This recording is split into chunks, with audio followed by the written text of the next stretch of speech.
What's up, friends? Welcome back to the channel. Today I wanted to pick up where we left off a few videos ago of a conversation among four different mega church pastors, or as we call them, MAGA church pastors, because they actually had a chance to go to the White House to sing worship songs to Jesus and wanted to talk about that experience on the podcast. And frankly, this episode is pretty shocking to me, and I'm someone who tracks Christian nationalism. I've been to events like America Fest hosted by Turning Point USA. I've met many MAGA church pastors, but even for me, this conversation is shocking. So what we're going to do is we're going to start playing it, and we'll go through kind of piece by piece and see how far we get, because this podcast is pretty long. I do want to warn you of one thing. I do pause the video a lot, okay? Some people don't like that. If you're not into someone pausing and responding as we go throughout, this is not the right video for you, but I am who I am, and I have a lot of thoughts. And the thing is that people like these four men that we're going to get to in a second here say so many things so quickly that you have to go through piece by piece to kind of debunk what they're actually saying. All right, so welcome into the channel. My name's Tim Whitaker. Let's get into it. I also want to say, make sure to like and subscribe. And also, we have some brand new merch designs out, including this shirt. It says, "I commit sins of empathy." Check it out in the link below. All merch purchases support the work that we do here at the New Evangelicals as a nonprofit organization. So let's start here. Let me kind of walk you through this. This video is for mega church pastors. From left to right, we have Ryan Visconti, Landon Shaw, Josh McPherson, and then on the far right with the hat on, the camo hat on, is Josh Howerton. Josh Howerton is probably the most prolific of these four. He runs a massive mega church called, I believe it's called Lake Point Church. He's been on my radar for quite some time now. And honestly, full transparency, I have not watched this all the way through. I like doing blind reacts with you all in the moment because then you know my reaction is genuine and I'm not faking it. So we're going to hit play from the beginning of their long conversation, see what they have to say, and we'll go through piece by piece. Here we go. The official react to the White House visit episode. So we haven't decided. Carlos will figure out what the episode title will be. It'll probably be something like clickbaity, like mega church pastors react to White House visit. I do want to introduce, just for people who don't know, obviously we got Pastor Josh McPherson from the People's Republic of Washington, as he affectionately refers to it, who, it just dawned on me, Landon is also from the People's Republic of Washington. Yeah. I am born and raised in Seattle. The Lord delivered me. Okay. Yeah. So we got Josh, plants a Grace City Church up in Washington. Pastor Ryan Visconti, unbelievable Bible teacher and pastor in the Phoenix area. Just church has just exploded. I would debate Landon that. Schott joining us for the first time. Landon graciously had me over at Mercy Culture to speak at their conference recently. Landon planted his church last week, and they have 12,000 people. Yeah, and exactly right. And Landon, do you want to give your 30-second here's who Mercy Culture Church is before we dive in and talk about the White House? Keep that name in mind. I was raised as a pastor's kid. I've seen the best and the worst that church had to offer. And I made an inner vow that I would never pastor because the people beat up pastors and it's not fun and there's drama. And I've always loved the Lord with all of my heart. I just didn't want the drama of pastoring until the Lord told me to pastor. And I have to obey the Lord, and so we did it. So we try to make it as healthy as possible, and I wanted to build a church that the Lord wanted to be at and that people would stay at because it was healthy. And so we're obsessed with the presence of God, we're obsessed with biblical truth, and we're obsessed with pleasing the Lord. And we are 6 years in. We're six years in 2 weeks. We'll plant our 9th campus this year. 9 And God's campuses. been really, really good to us. And it's an honor to be in the same metroplex as you. And it doesn't matter what I do. I'll know that I'll turn on social media and Lake Point will do it better. This is kind of, I mean, look, I want to be fair off the top, okay? I actually share Landon's view that I never got into full-time ministry because I saw, even in small churches that I attended, how difficult the job of pastoring is. It's not an easy job. And also, we know that a lot of pastors are just not great people. That has to be said from the top. And I don't want to be specific, but what I will tell you is that a lot of people who saw the first video reaction I did to this podcast did not have great things to say about Landon. I'll just leave that there. Now, of course, look, everyone has detractors, so I'm not here to blow up his spot based on what people tell me through the internet. I like to be fair and charitable. But it also kind of feels like this is a ego stroking contest of like, no, but your church is bigger and better. No, your church is bigger and better. No, God's working more through your church. It's unbelievable. I don't know. It's kind of annoying to watch 4 megachurch pastors who probably make really good money and are in the public limelight, all, stroke each other's egos. I would say something else a little more crudely, but this is a family-friendly show.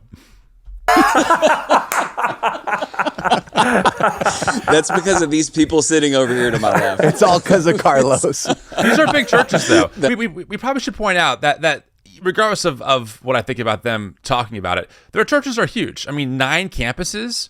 I think Lake Point does something like, 20,000 people a week. I mean, these churches reach a lot of people, and their social media presences, especially Josh Howerton's, it's massive. Like, these people reach a lot of ears and shape a lot of minds. Keep that in the back of your head as we keep moving forward.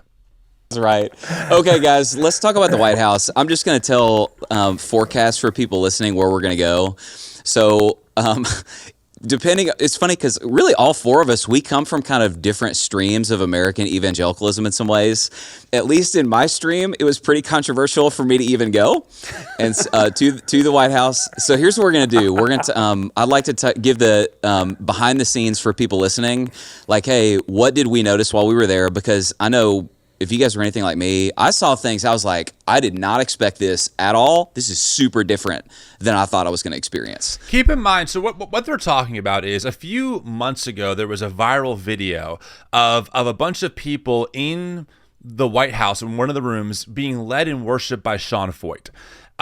He's a Christian nationalist, and it was pretty jarring. I mean, I think Chris Tomlin shared the video, and people promoted it as a good thing. But a lot of us were really concerned because A, there needs to be a boundary between church and state for the sake of everyone, and B, out of all the administrations to praise God for, the Trump administration is probably one of the ones on the very, very bottom of my list, especially given what they've been doing over the past few months between arresting immigrants for no reason. Many of them have no criminal record or criminal history, building a concentration camp in Florida. We're now getting reports of abuses happening at the hands of immigrants, some people being forced to eat like dogs while being shackled. I mean, this is not a good administration, not to mention Trump is not a good person.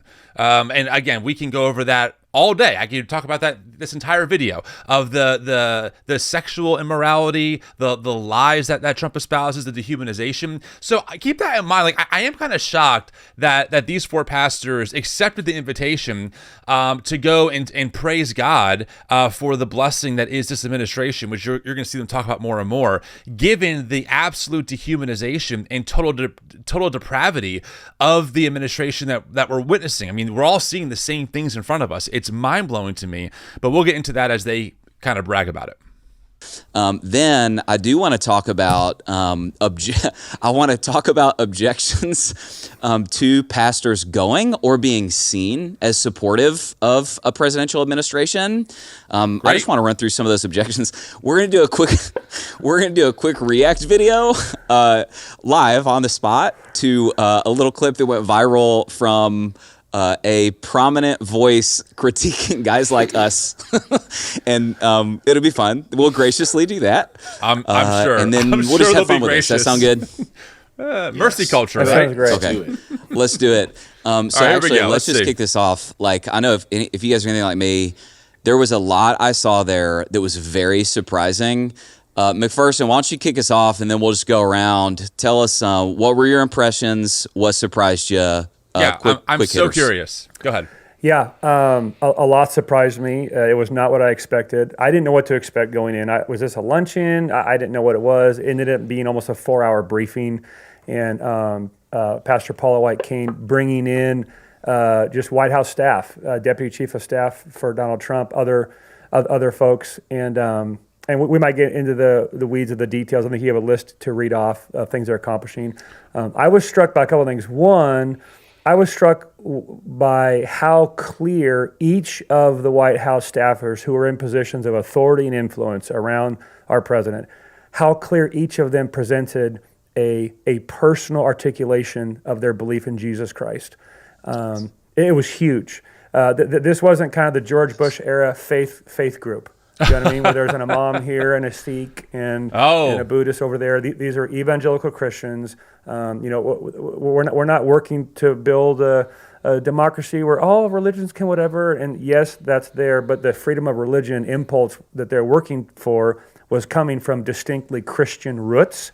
Okay, this is really big. I mean, one of the critiques we often make on this show is that Christian nationalists, and I would classify all four of these men as that, and we'll see why later on, do not promote or believe in democratic norms and in pluralism and multiculturalism.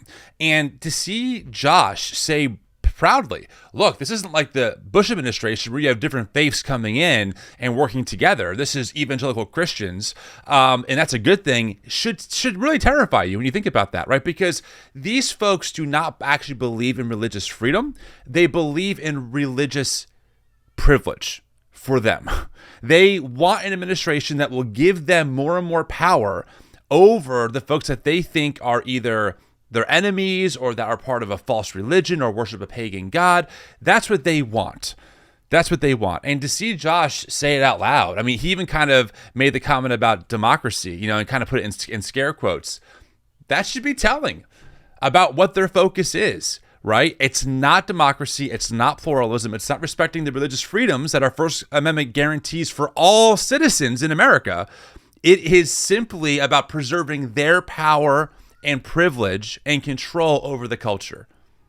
And last thing I'll say about this, for a man who has so many true Christians surrounding him, they're doing a pretty crappy job given the policies that this administration is espousing, given the blatant lies that Trump still says all day. I mean, the Epstein list debacle is maybe one of the clearest examples, right? Pam Bondi one day saying, I had the list on my desk. And then all of a sudden Trump's like, what? No, there's nothing. Why are you guys still talking about Epstein? There's nothing here. It was created by Hillary Clinton and Obama. The Christians around him are influencing him. They're doing a pretty terrible job if that's the case. And they could articulate that. I think all of us will probably mention the deputy chief of counterterrorism. I forget his name. A remarkable man, short Lebanese Christian who immigrated here in the 80s, just a fireball warrior who's been in 6 wars and articulated a call of God in his life to defend the weak through use of force. Well, not the immigrant. Used in appropriate ways. He told a story that stuck out to me. He said that the U.S. government under the Biden administration had been tracking a very evil man who was raping, pillaging, killing, targeting Christians, missionaries, pastors, destroying their families, village to village to village, sending a message that Christian missionaries are not wanted here. This isn't a foreign theater. And that had been going on for about 18 months, and the Biden administration knew where he was, tracked it, and did nothing. Day one, he took that file to President Trump and said, here's this man who's persecuting Christians abroad, who is destroying the church, targeting Christian missionaries, raping women and children, killing the pastor dads. What would you like us to do? And Donald Trump gave our U.S. military the green light, and they acted as the sharp end of the spear for the justice of God. And 24 hours later, that man was dead. Okay, so first off, I'm going to say something I'm going to be very frank here. I don't believe this story. Okay, I don't believe this story. Even if this person told Josh that story, I don't believe it's the full story. And I say that because we have so many examples, countless examples of this administration not being fully truthful. Look at the story of Kilmar Abrego Garcia. Trump saying that he had MS-13 symbols or MS-13 tattooed on his knuckles when he clearly did not. They were obviously photoshopped on. It was clear as day. It was like, Helvetica text overlaid. I do not believe the stories that they're going to tell these people. Now, Josh is going to suck it up because he's a complete sycophant for this administration, along with Howerton and Schott and Visconti here, right? But even if that was the case, so what you're saying is that you support our government targeting people in other sovereign countries and killing them because they are threatening people that you think should be or that again, they're threatening folks that should be privileged by the American government in a foreign country. These are the same people who won't say anything about Gaza. They won't say anything about the starvation of Gaza. They won't say anything about the children in Gaza who are literally being sniped by the IDF. No. But hey, this guy was hurting our people, so we think. And I'm so happy that the Trump administration killed someone on foreign soil in the name of God's justice. It's already just so demented. It's so privileged. It's such a privileged position.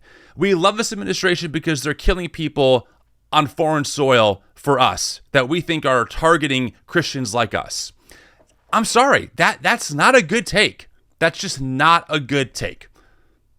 Period. Even if the story was true. Again, I don't believe it's true at all. But even if it was true, that's not a justification for our military to invade sovereign nations to do things. Just not. Ugh. And it was just a somber moment in the room where I began to weep, thinking of how many Christian men were lost because of the Biden administration's unwillingness to act, and how many Christian missionary families were saved because President Trump's administration we don't even was willing know. to act. And then he went on to tell stories. I mean, I think it was like 430 missionaries they've kicked doors in and rescued by force and brought back home to America that we knew where they were, but failed to act. And then he made a comment, Josh, that we talked about afterwards that just was a dagger in my heart. He said with tears in his eyes, he said, "Why are you pastors here?" He said, "Because every day I wake up and I look at all the intel coming in from around the world, and this one thing is very, very clear. We cannot kill our way out of the hole we are in. Yeah, dude. We need the gospel of Jesus Christ to spread, to expand, to take root in the heart of those driven by fear, that it might be replaced with hope, because we cannot kill our way out of this mess. It'll be you doing your jobs in this room that will be what redeems our world." And he's crying, we're crying, and then he rips off like half of Romans 8 off of his head. This is a spirit-filled, Jesus-loving, kingdom-building man that President Trump has appointed to a high position of authority and power to act righteously. So that should terrify us, by the way, because these aren't just like typical Christians. These are Christian extremists. These are people who think that there are real spiritual strongholds in the world that they have to destroy. That's a lot of the charismatic theology that you're hearing here. This idea of, spirit-filled, etc. And again, he just said that the guy told them that we can't kill our way out of this, as he admits that they actually killed someone on foreign soil because they were persecuting, again, in his mind, the church. Now, again, I don't believe that story to begin with for all kinds of reasons. The U.S. government should not be led by Christian extremists who wield the power of the government to target who they think are their Christian enemies around the globe. That should not be the focus at all. At all. But they're happy about this. Of course they are. Of course they are. Of course they are. One observation. My second observation, and then I'll wrap up, was, and many of us were saying this before the election, but I saw it real time, and that is this. When you elect a man, specifically into the executive office of president, you are not just electing that man, you are voting for the 3,000 men and women he will put in positions of significant power in the executive branch running all these federal agencies.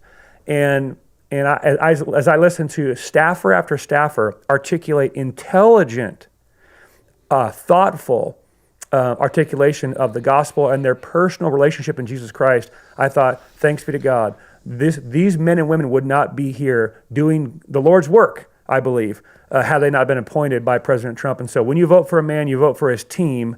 That's a very important thing to keep in mind. Yeah, you vote for Stephen Miller, right? The man who we now have on camera at age 17 bragging about and endorsing torture.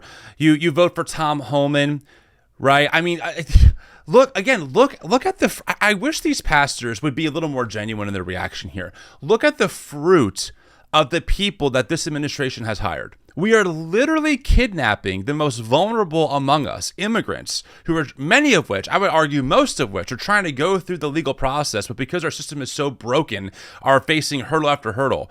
And in some cases, they're kidnapping them and shipping them off to countries that they don't even belong to or come from. In other cases, they're throwing them into a concentration camp in Florida, where now we're finding out that some people aren't given lunches until 7 o'clock. Some people are being stood outside in the heat, being bitten by mosquitoes as punishments. Yes, McPherson is right. You do vote for the administration. And again, the fact that these men are already starting to brag about how it's amazing that Trump has elected or brought in godly people, again, who are doing these actions in our country.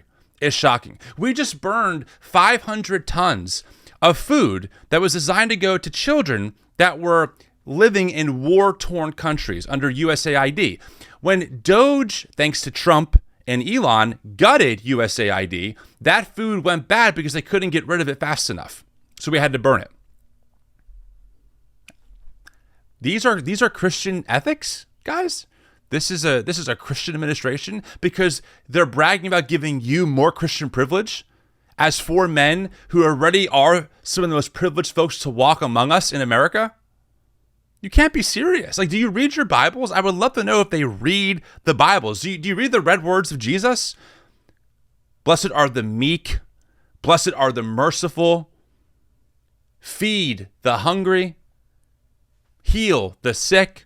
Clothe the naked. Visit folks in prison. But no, it's all good, guys. This administration is targeting bad men in foreign countries that we think are persecuting the church. So God has his hand all over this. America. And then my favorite moment, can I share this and be done, Josh? Yeah, and then we'll go to Ryan. Okay, my favorite moment was a few of us got snagged at the very end and taken into the West Wing. The West Wing is not a tour building, it is a work building. And so we went into Pastor Paula White's office and we had some conversations about some work-related issues. And then on the way out, she took us through the lobby where people sit down and wait to go into the Oval Office. And she said, I want to show you this because this speaks to President Trump's heart. And so she's pointing to the couch there in the West Wing, just around the corner from the Situation Room. She says, this is where every world dignitary, whoever goes into the Oval Office, sits and waits to go in and meet with the president. And I want you to look at the picture he had commissioned on this wall that they have to stare at before they go in. And we turn around and not 10 feet away was a huge picture of President Trump sitting at the Resolute desk with about 30 pastors and Paula White with their hands on him, praying over him when he established the faith office. And she said he asked for that picture to be put there because he wanted every world leader to know and see and feel that when he walks in that room, he's not just dealing with a man. Mm-hmm. That's right. I don't know how to explain to these four men that you're essentially endorsing a man that actually doesn't embrace any of the values that you claim are important to America. He doesn't embrace the sexual purity ethic that these four men espouse. He doesn't embrace the integrity that these four men would espouse are essential for men to have. He embraces none of them. He's literally playing them like fiddles. And because he put a picture, again, supposedly, of a bunch of Christian evangelical extremists praying over the president, they think that this man is filled by God and is doing the work of God and it really cares about what they care about. We have Trump on the record bragging about grabbing women, cheating on his wives, one with an adult film star and lying about it. But no, guys. He posted the picture that we wanted is in the West Wing, so it's all good. I mean, Trump wouldn't be qualified to be on the parking lot greeter team at most of these churches. And these men are like, isn't it amazing how God's just working through this president? What are you talking about? The only reason why they say that is because he's giving them what they want. These men swap out their quest for power and cultural control for God's will. So because Trump is giving these four Christian extremists, Christian supremacists, what they want, supposedly anyway, God is working through this president. But Joe Biden was a tool of the devil because he had a pro-choice position, because he welcomed queer people, because he wasn't nearly as radical as Trump. Do you see how this works? Like, this isn't really about the words of Jesus. This isn't about even what they would call as a biblical worldview. This is about power and control. They were welcomed in to the seat of power. They were coddled by the seat of power in America. The president, right, get virtue signals to them, letting them know, I care about you, supposedly. And they go, wow, isn't God amazing? God is just working through this administration as immigrants are being kidnapped. Yeah. Christian immigrants, by the way. Statistically, the majority of the immigrants that we're watching be deported or be kidnapped or thrown into holding tanks are Christian. But these Christian men don't care about that. I would argue, frankly, that this administration is one of the biggest persecutors of Christians in America today. except for white evangelical Protestants, mostly. So therefore, God is doing the right thing. God is working through this president, even though other Christians are being persecuted by him. It's unbelievable to watch the self-delusion of this conversation so far. That landed. That's not a power trip. That's a statement that says we are a Christian nation and we want to align ourselves with the principles of God. We're going to seek the help of God, the power of God, the leading of God in all that we do. And when you go in the Oval Office, the most powerful man in there is not the president. It's God himself. If that's the case, you guys worship a crappy God, a God built on white supremacy, a God built on greed. I mean, even this big, beautiful bill, one of the biggest wealth transfers from the lower and middle class to the upper class. What is Josh talking about? He's literally just farting out of his mouth. There is nothing of substance underneath the words. He's just virtue signaling to these Christians who think that we're a Christian nation. We're not, by the way. The Constitution is intentionally secular. There is a literal statement that says Congress should not favor an establishment religion and vice versa. And these men are like, Trump is just, he's not in charge. God's in charge. If their God's in charge, we're in a lot of trouble because this God tends to prefer white men over brown-skinned immigrants. This God tends to prefer the rich billionaire class over the middle and lower class. This God has no problem with the man who might have credible allegations of child abuse because he's burying these Epstein files. A man who called Jeffrey Epstein one of his closest friends, who was a serial pedophile. Yeah, this is who your God supports? I think we're in trouble if that's the case. And I don't think that this God looks anything like Jesus. Again, I would just ask these men who claim to be pastors and preachers of the word just to read the red letters. Why don't you start there? Just read the red letters of Jesus and see how much his teachings match up to what you think is happening in this administration. I will spoil it for them. It's not. It's not jiving at all. Jesus was murdered by the empire. These men want to be the empire. Massive distinction. That spoke to me deeply. So those are a few quick takeaways. Ryan. Yeah, I was surprised as we were on the White House grounds. There was a real spiritual weight that I sensed, not just being in Washington, D.C., but in that location where it struck me that the decisions that are being made on these grounds are affecting the real lives of millions and billions of people around the world. There was a spiritual children in Gaza, to it. Immigrants. And I was reminded of the BIPOC idea folks. that whoever sits in this Oval Office, his leadership and his team around him, whoever they really ultimately owe their allegiance to, and we know with this administration, they at least seem to seek to please our God, the God of the Bible. That has implications and follow-on effects that are just so significant for so many millions of lives. And to reiterate some of what Josh said, just to add to this, it struck me as well, just how many people in this administration are legitimate followers of Jesus. And it's not just in the White House, but they're in the Department of Justice, the Department of Education, and the Department of Defense.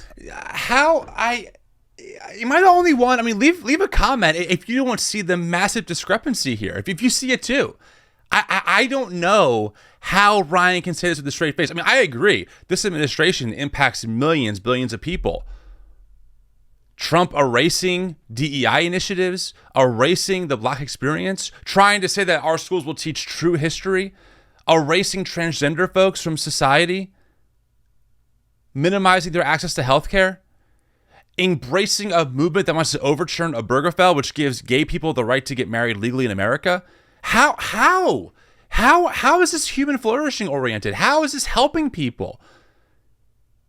Passing a big, beautiful bill that will strip SNAP benefits and Medicaid away from millions of people, including children. What Kool-Aid are these men drinking? They're drunk on power. They are drunk on the illusion that somehow they've been persecuted over the past couple of years, and now they're finally able to come out of the shadows. And hearing Ryan say with a straight face, there are legitimate followers of Jesus in this administration, as this administration embraces such antichrist behaviors and ethics, is hilarious to me. It's hilarious. Read the Beatitudes, the teachings of Jesus, and then watch what this administration does every day. I mean, the amount of lies spewed from Trump's mouth, from Carolyn Levitt's mouth, from other people's mouths, MTG, Marjorie Taylor Greene. I mean, the amount of lies and propaganda spewed is shocking. And, it does say in the Bible, because I know Ryan cares about the Bible, that God hates a lying tongue. It's actually an abomination to him. But you're not going to see these men apply those verses to Trump or to the administration. No, these are good, God-fearing people. Have you looked around? Where are they, Ryan? Like, help me, show me. We see it in the White House. So you really are, when you elect a president, you're electing thousands of administrators throughout the entire government. And this is what's true, that those people don't get social media time and airtime the same way as the executive does, but they might have an even bigger impact on developing and executing the policy that changes our lives on a day-to-day basis. Shit. Whether or not a Christian loves everything about a presidential candidate, when they vote for that person, they really need to think about what kind of leaders, what kind of judges is this president going to appoint, because that is a significant factor. And I agree. I'm just really grateful as we were there thinking about, President Trump, he wouldn't articulate his belief in God the same way that we would as pastors. Because he doesn't have one, Ryan. The man has said he doesn't like to ask for forgiveness. How anti-Christ, how anti-Christian can you get? I mean, and again, look at the fruit. I mean, guys, for those of you who grew up in church like I did, weren't you always taught to measure the fruit of a Christian or of a person?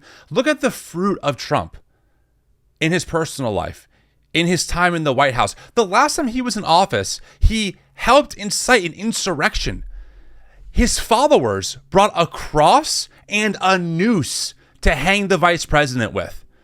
People thanked Jesus for the opportunity to storm the Capitol building, trying to stop the certification of our election results, of Joe Biden being elected.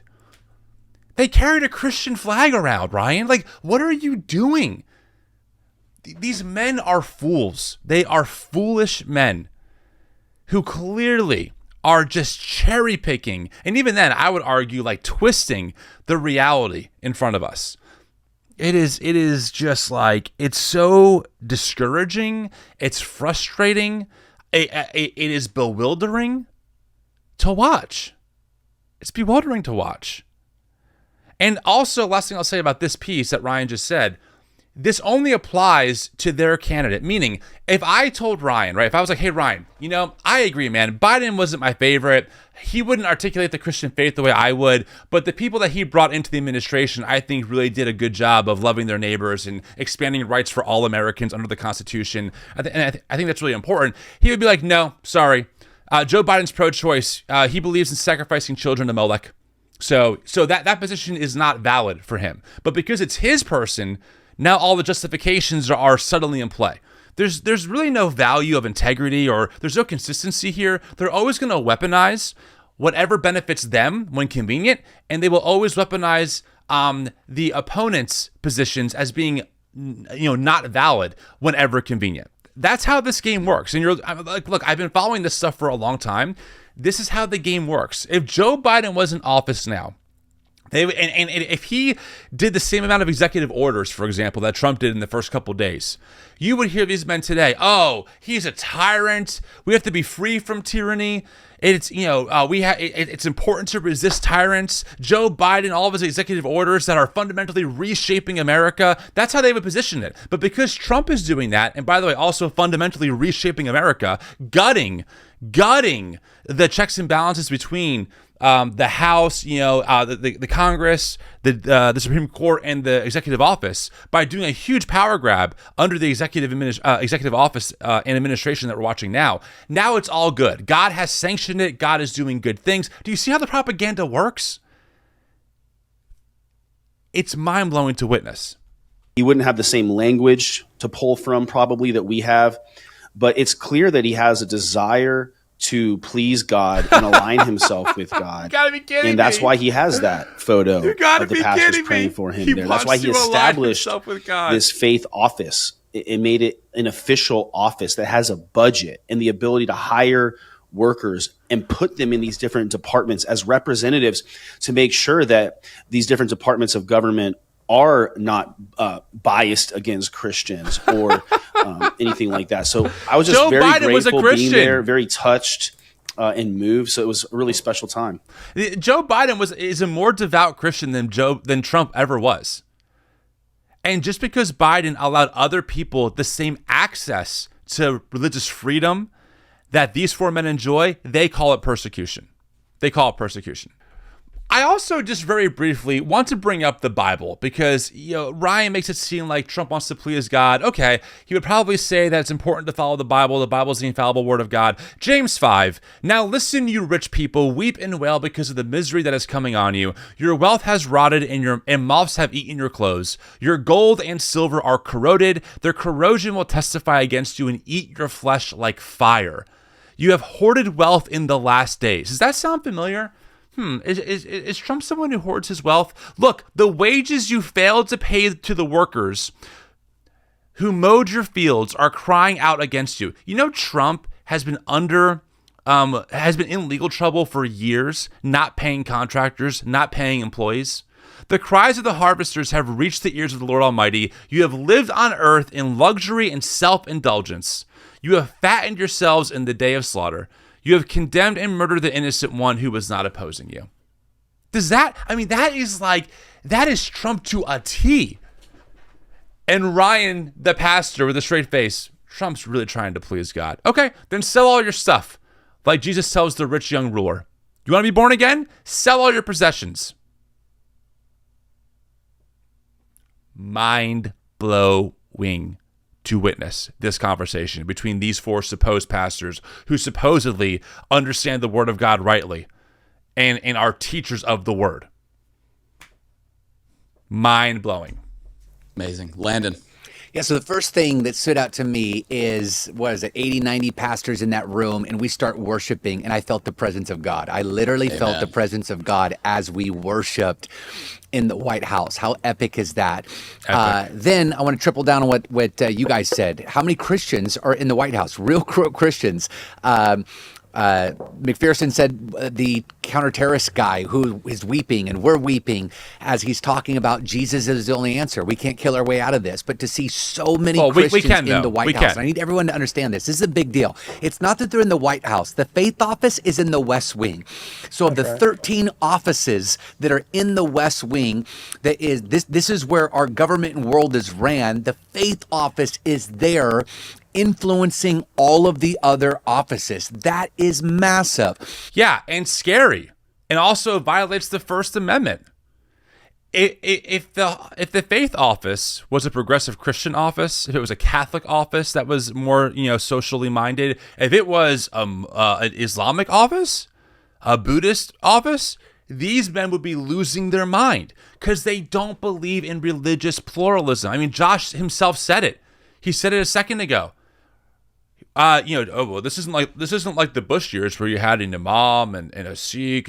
Yeah, exactly. These men hate religious pluralism. They believe, look, let me break this down for all of you. Maybe you're new to the channel. Maybe you didn't grow up like how I did. Let me explain to you why we call these folks Christian supremacists.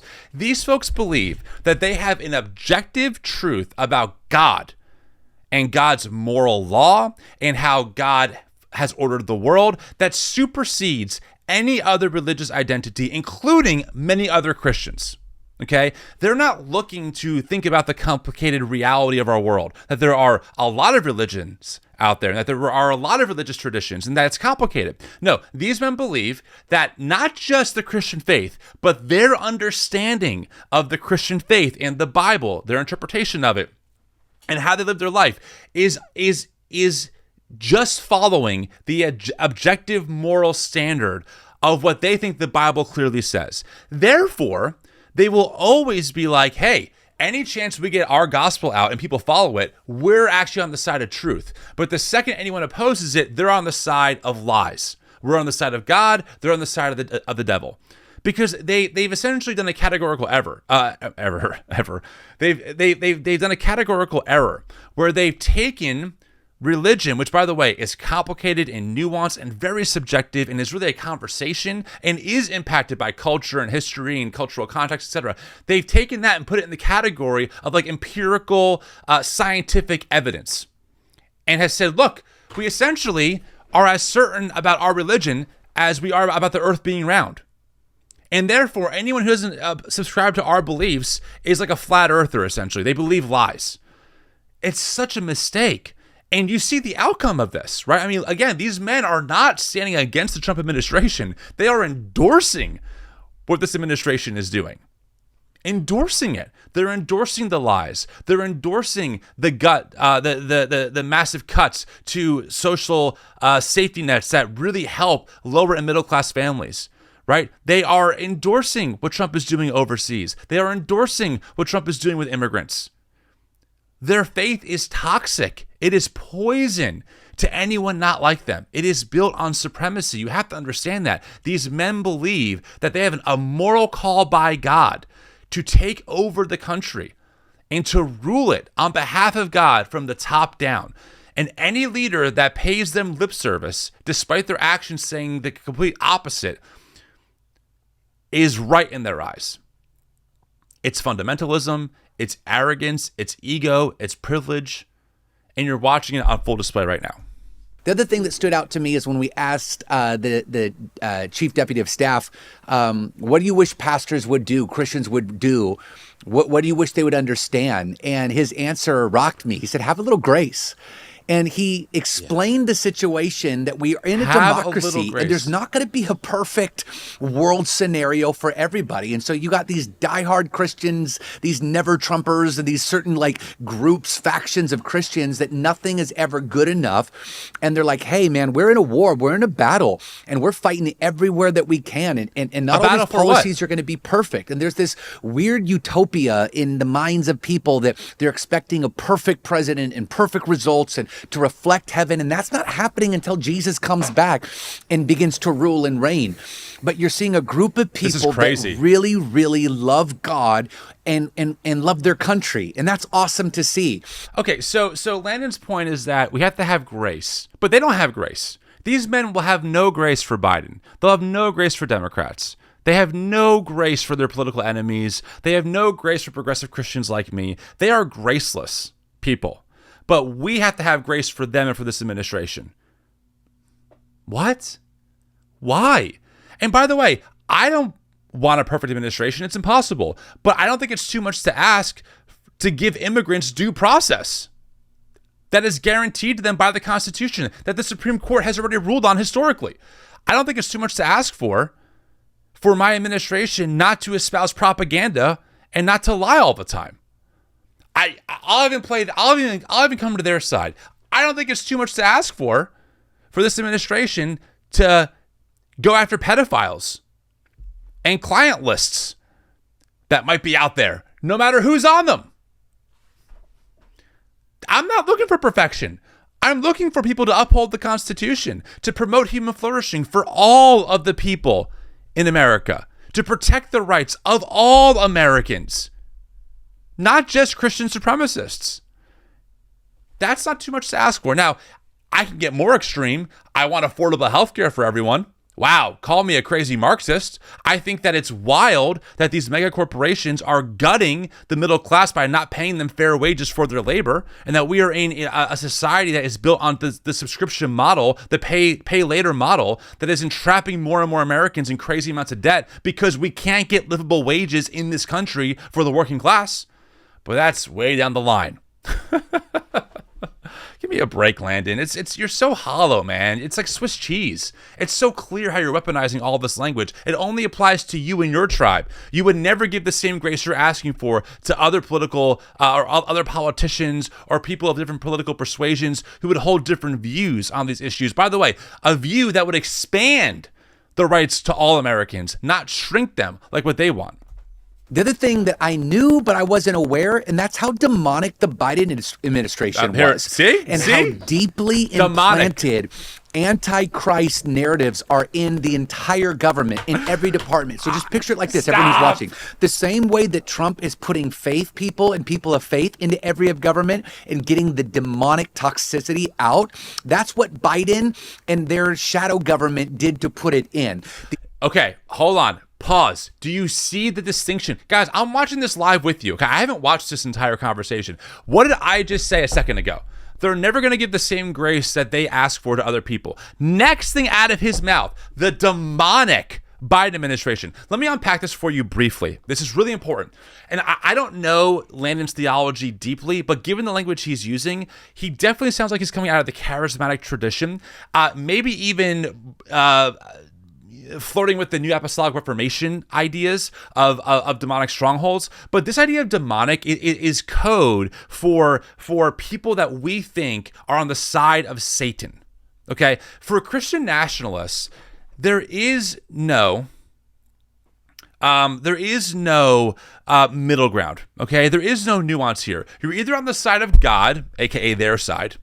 They're always on the side of God, these people. They're never going to question maybe they're on the wrong side. They're on the side of God.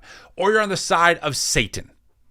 Now, Biden is a devout Catholic that I would argue, for as flawed as he was, and my God, was he flawed, especially around Gaza. I mean, I was so angry that administration funded the ongoing genocide of Gaza and the Palestinians who lived there, okay?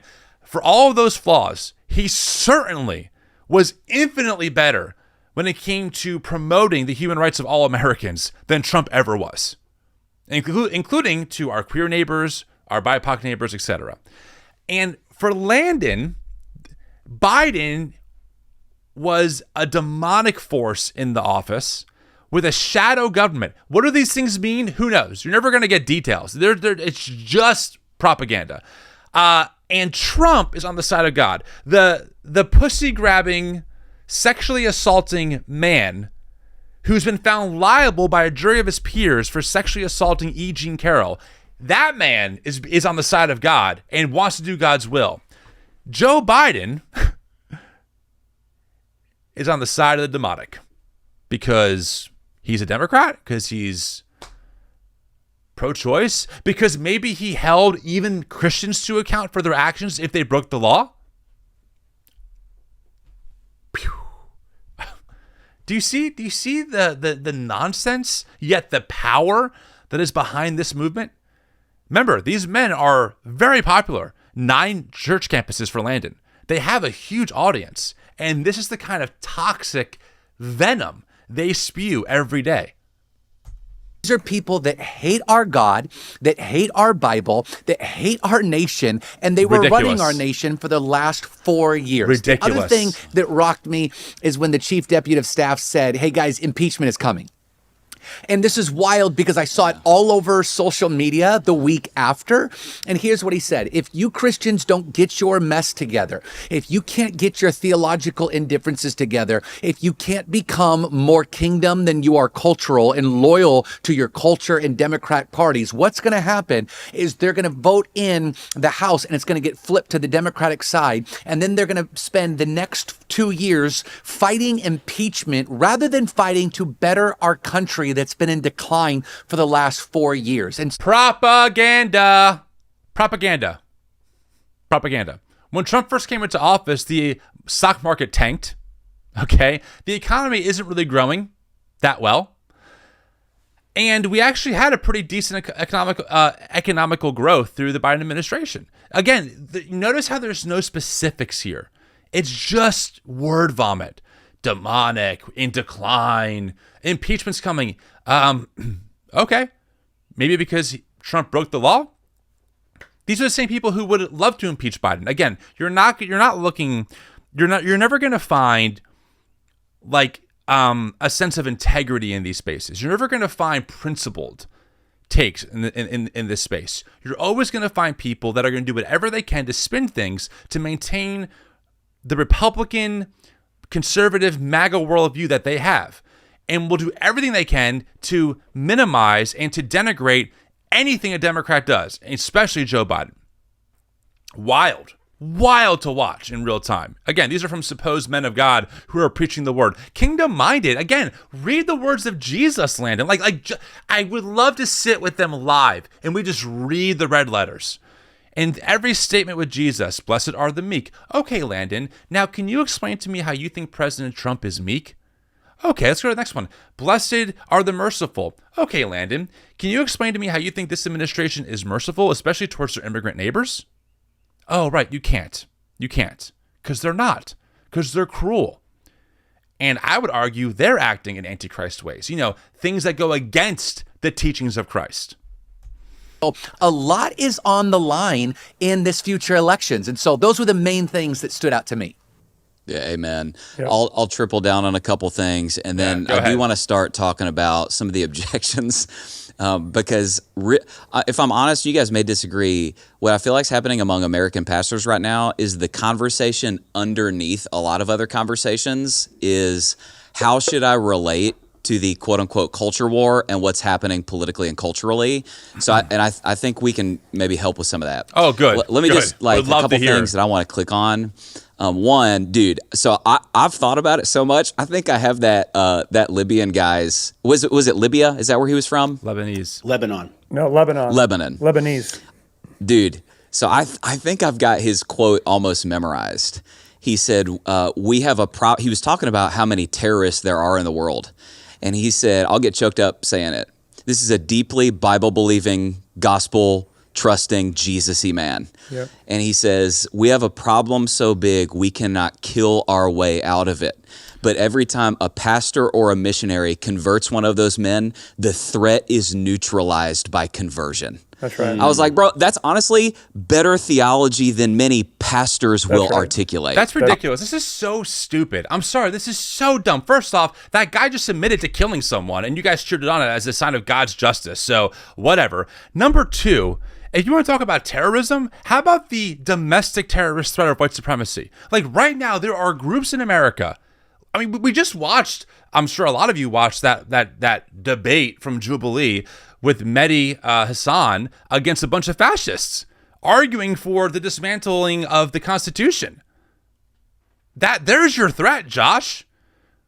It's the Proud Boys. It's Patriot Front. There are so many groups in America that are white supremacists that are looking to hurt neighbors who do not look and act and think like them, that terrorize their neighbors. But for these people, it's of course the Middle Eastern people, right? It's the terrorists over there we have to worry about. No, it's not. Look inside your own tradition. Look inside the theology of white supremacy that is baked into this country's history. Read a damn book about how white evangelicals historically have been on the wrong side of American race-based chattel slavery, of Jim Crow, of lynchings. I mean, Bob Jones University, one of the biggest universities in the evangelical psyche, especially back in the day, was staunchly segregationists. They just allowed interracial dating in 2001. I think you got bigger issues to deal with internally and in America than you do with the notion that you have to send people across the world to what? Reach out to a terrorist and convert them? Do you think that's going to work? I mean, Josh, this logic, you have about as much of a chance of converting, let's just use their language, a radical Islamist extremist as one of them does having to try and convert you. It's never going to happen because they're militant just like you are. Better theology. How does that work out pragmatically? You send people overseas to get blown up and get killed? What are you doing, dude? All based on a fundamentalist understanding of the Bible and other Christian tradition. It's so harmful. It hurts the people who believe it, who risk their lives to go preach it to people. It also erodes the culture of other countries that are not Western and European. There's a whole baked-in supremacist ideology to the current missionary industrial complex that I doubt these men even realize is happening. You hanging in there, friends? I'm fired up, can't you tell? It's just wild to watch, man. It's just wild to watch. It was like, this guy just stinking crushed it. Yeah. Two, I just want to go over this with a verbal highlighter. It is never like, before the last few years, I just haven't been super politically, culturally aware. It has never dawned on me like it did while I was there, what you said, Ryan, that, hey, man, when you vote for a candidate, you're electing thousands of people. And like what we all experienced is, oh, man, it dawned on me, oh, my goodness, there are Bible-believing evangelical Christians crawling all over the White House right now. They're everywhere. And that should tell you everything. Shouldn't that tell you everything about the state of American evangelicalism? If the kind of people this administration attracts is mostly, I would argue, white evangelicals like these four men, given what this administration is doing to its neighbors, shouldn't that be telling? I mean, you kind of said the quiet part out loud there, Josh, right? I mean, you're looking at an administration that has people in it who are literally white supremacists in some cases. There was a clip, I forgot the guy's name, someone in the administration who said that he believes that white men should be privileged in education. That's in this administration right now. Or at least, obviously, he tried to be vetted to get inside. I'm not sure if he did, but he was nominated by Trump. How about Pete Hegseth, who loves Doug Wilson, the guy who borderline defends slavery? A man who espouses the lost cause myth. Pete Hegseth loves Doug Wilson, currently in charge of our military. Shouldn't that tell you something, Josh? Delusion. Influence is everywhere. I'm going to read this here in a second. The New York Times just ran it as a hit piece. I thought this was hilarious. But their scary headline was President Trump significantly increases the influence of conservative Christians in the White House. So it's like, that was their scare headline. Okay? It should scare us. It should scare us, by the way, because if you're not a conservative Christian, you're the target. You are the target. These men do not want to get along with Muslims and atheists and Buddhists and Democrats and people like you or like me or folks who are in the black theological tradition, just black Americans in general. They do not want to get along with those people. They want to take over. Conservative evangelical Christians have a God complex. They believe they have a mandate given to them by God to take over the country. Go read the words of R.J. Rushdoony out of the 60s and 70s. Read the words of Doug Wilson. Read the book, The Case for Christian Nationalism by Stephen Wolfe, where he says on a podcast interview that he's all for blasphemy laws. These men aren't going to fight it. These men are not going to fight that kind of stuff. They're not going to say, whoa, blasphemy laws. Guys, we have a First Amendment here, freedom of speech. They are all about it. They're all about this stuff ultimately. So yeah, you should be concerned because these conservative Christians want to take over. They want to erode democratic norms. They do not believe in the human flourishing for all of our neighbors. They just don't. Well, I'm going to put it on my wall, Yeah. And then the last thing I'd say that, Ryan, you also mentioned is we were all walking around the National Mall till like 2 a.m. that one night. And I'm going to read the list of things the White House Faith Office is actually getting accomplished here in a second. It really dawned on me that like things are happening right now, even if you don't agree with everything in the administration, things are happening right now that will influence our children's churches. Yikes. Yep. And it's not just 350 million Americans, it's generations to come and religious liberty and paving the way for a clean advance of the gospel. See, do you see the focus, right? Clean advance of the gospel. Guys, you live in America. It's the most arguably heavily Christianized nation, especially by your type of Christians, in the world. You have a flourishing megachurch industry that all four of these men are a part of. There's a worship industry, a publishing industry, a movie industry. You guys make great money preaching your version of the gospel. This administration loves you. Like, what are you talking? You already have it, but it's not enough. It's not enough. They really think that if a Democrat gets in office, their rights are going to be eroded. It's not about economic advantage for all people. It's not about erasing or minimizing the ripple effects of white supremacy or how that affects our BIPOC neighbors. It's not about expanding the rights for all of Americans. It's about their version of the twisted gospel that they preach, and them having the ability to advance it more and more in a country where the president invited them to sing their worship songs in the Oval Office. Not enough for them. You guys have it. You have everything you want. You have flourishing churches. You have a podium. You have a megaphone on social media. The president knows your name. You literally can say whatever you want right now, and it's still not enough for you. And you could say it during the Biden administration too, by the way. Not enough. They want more and more and more. It's just really dawned on me. Yeah, I mean, the thing that I think jumped out at all of us, and Landon hit it, was the nature of the demonic inside the Biden administration. Why? And what had happened. Why? What happened? They are fighting to secure their religious freedom and liberties for our grandchildren. That's happened? what they feel the Josh? battle they are in, and that's the weight I think that we felt there. I'll just say this: I left having more respect for each of those staffers that came forward than I have for most 10 pastors I know, including Wow. me at times. They are working Sounds like 16-hour days, idolatry. 7 days a week, because they are in a window of time, a season of grace that God has given our nation to roll back some very hideous things. And Josh, you might read them as you get this list, but they unpacked things for us that, I mean, quite frankly, shocked us. It was a lot to take in 4 hours. You're like, that was happening in my America, imprisonment. I mean, everyone, like, how did Black Lives Matter flare up and burn cities down? How does Planned Parenthood get into all these high schools? Oh, they're being funded by our government. Okay, there it is. Black Lives Matter, which, by the way, I don't know if you guys realize this, but data matters. I think the number is like 94% of all protests during Black Lives Matter, which, by the way, happened almost in every county in America, were peaceful. About 6% got violent. That's how little that number is. These are the same men who won't talk about the insurrection that happened underneath the Trump administration and the Christians who supported it. They're going to go back to Black Lives Matter. And the little bit of violence that happened, and by the way, there's good data to support that the violence that happened, most of it was either started by the police or by white supremacist counter-protesters. I'm not kidding you when I say that.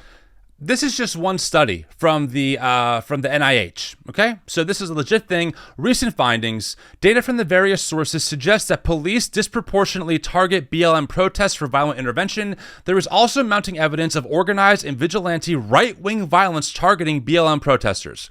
While police frequently use chemical irritants and projectiles, right-wing protesters often use car ramming to bluntly injure protesters. The true scale and nature of injuries affecting BLM protesters remains unknown, though injuries resulting in the need for intensive care, operative intervention, permanent morbidity, and mortality have been reported. Again, am I saying that no one who was in favor of those protests, did acts of violence? No, there's obviously videos of looting and stuff, but on a statistical level, it was in the minority. First off, generally speaking, most of the protests were peaceful. And then out of that, disproportionate. We have evidence that shows disproportionate intervention that was violent at the hands of police and right-wing protesters. But you're never going to see that here, right? This is literal right-wing propaganda talking points. And the things that our government was funding was shocking.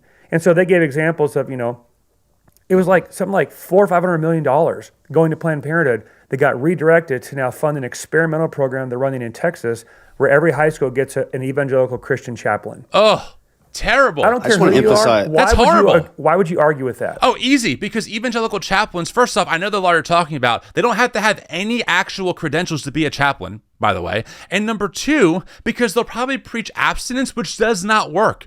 Okay? Anyone who comes out of purity culture will tell you sex education is non-existent in evangelical spaces. People don't know what to do, how things work. They're at more of a risk of being sexually assaulted because they don't know what consent is. And by the way, Planned Parenthood, unlike what these pastors believe, does not just do abortions.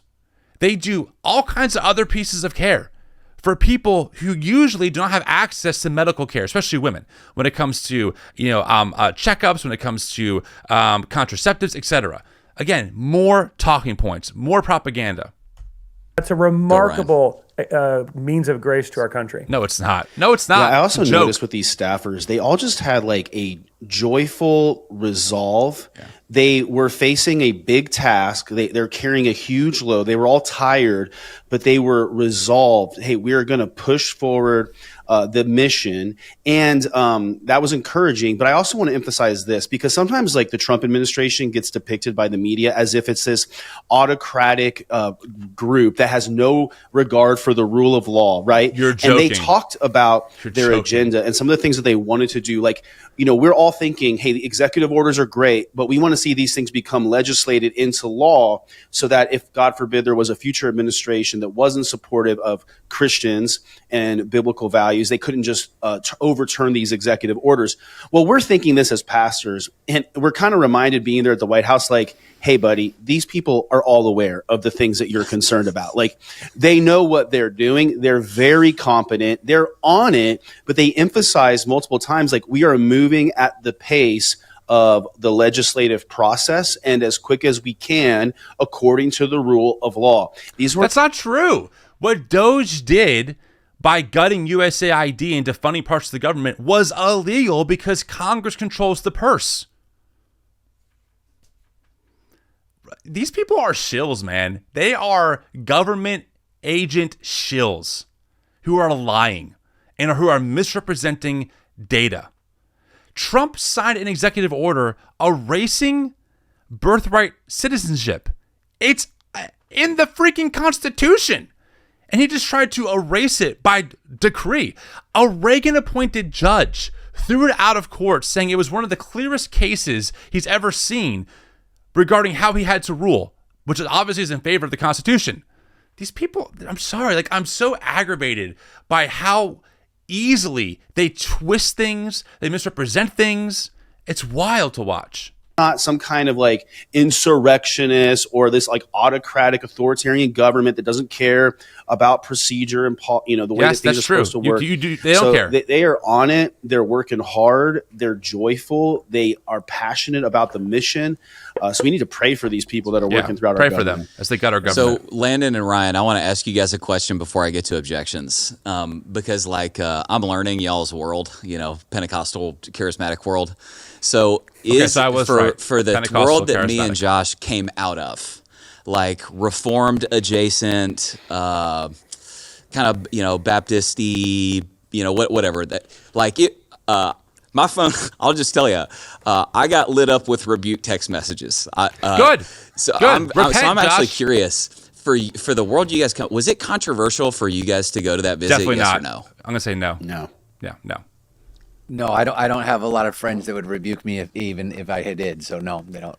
Which, by the way, I think is kind of scary. But no, this makes sense because Paul the White, for example, the charismatic world, especially the independent charismatic world, which I believe these men come out of, has gained a ton of evangelical and cultural power with the rise of Trump. Now, I can't get into the details here. Matthew Taylor's book, The Violent Take It by Force, details how really Paul the White was the key to getting Trump in front of charismatic leaders that were often seen on the fringes of evangelicalism in general. So Josh Howerton is probably coming out of a more like Russell Moore era, Al Mohler type of evangelicalism, more like they might call it a proper theology, Wayne Grudem, that kind of stuff.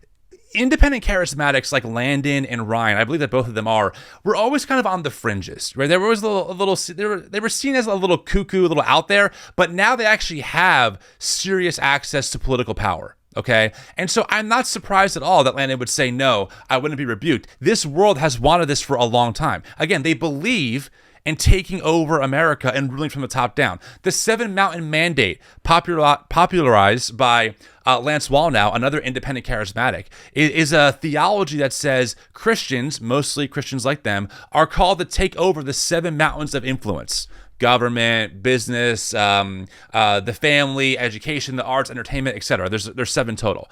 That's what they believe. So the fact that they have a president who has Paul the White in the White House is a huge symbol of planting that charismatic flag as a marker of conquest. So I'm not surprised at all that there was no rebukes happening.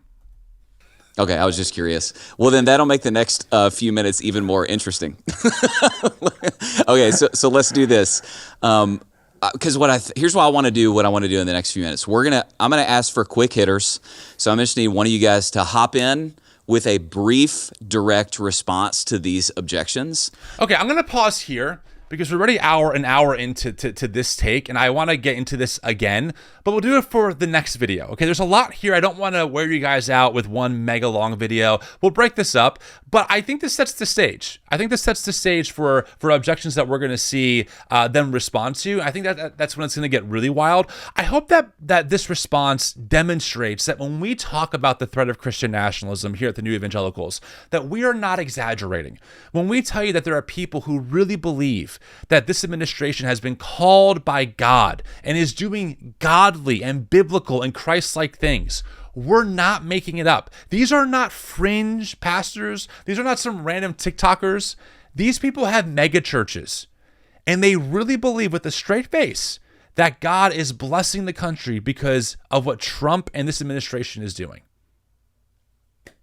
There's a reason why so many of us walked away from this brand of Christianity, because it is empty, it is hollow, and it gaslights you into thinking that the red letters you're reading from Jesus and the actions of this administration somehow work together.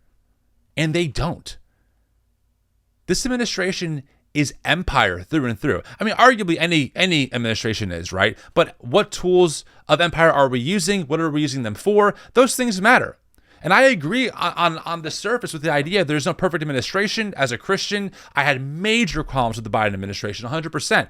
But my gosh, at least the Biden administration was trying to get our economy going, was trying to expand more rights to all of its neighbors, was trying to build up our infrastructure, was trying to think about how do we make America more equitable for all people inside of it. As flawed as it was, this administration is very clear who they want. They want white, straight, mostly men to be in charge who are Christian evangelicals, and everyone else be damned. They don't care if they gut the middle and lower class. They don't care if their big, beautiful bill strips healthcare away from millions of people. They don't even care if it adds to the deficit, as the Congressional Budget Office predicts that it will. They just don't care. They care that Trump is giving them the power and control over American culture and politics that these men and people in this space have always craved. That's what it's about. I would love your comments on this video. Make sure to drop one below. Don't forget, we have new merch. Pick up a shirt. Talk to y'all next time, friends. See ya.